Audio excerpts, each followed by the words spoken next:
उसे वहां जाने की आवश्यकता नहीं थी। आपको ऐसा कहने की आवश्यकता नहीं है। उसे वहां जाने की आवश्यकता नहीं है। गाइज, इस प्रकार के सेंटेंसेस को हम हमारे डे टू डे लाइफ में कभी ना कभी यूज करते हैं। इस प्रकार के सेंटेंसेस को हम इंग्लिश में कैसे कहेंगे, इसके लिए कौन से स्ट्रक्चर की यूज करेंगे, आज के इस वीडियो में हम सीखने वाले हैं।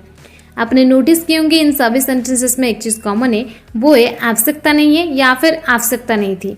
आवश्यकता नहीं है, इसके लिए हम लिखेंगे नीड नॉट, नीड नॉट। और आवश्यकता नहीं थी, इसके लिए हम यूज करेंगे नीड नॉट हैव की। चलिए इसका कंप्लीट स्ट्रक्चर देख लेते हैं। अगर आपको सेंटेंस में आवश्यकता नहीं है या फिर जरूरत नहीं है ये आए, तब आपको यूज कर देने need not.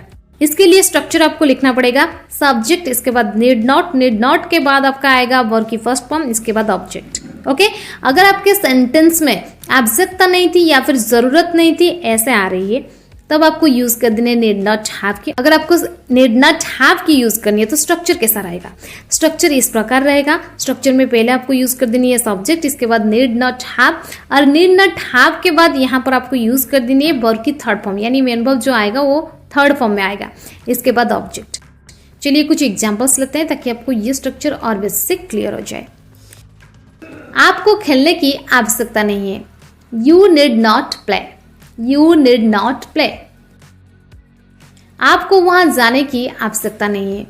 You need not go there, you need not go there.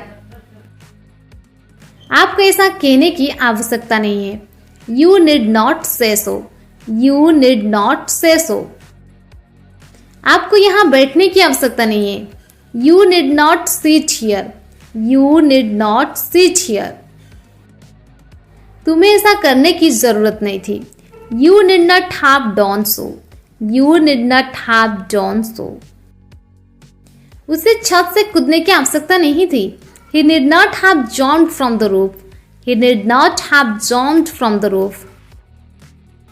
तुम्हें वहां रोने की आवश्यकता नहीं थी। You need not have cried there, you need not have cried there. उसे वहां जाने की आवश्यकता नहीं थी। He need not have gone there, he need not have gone there.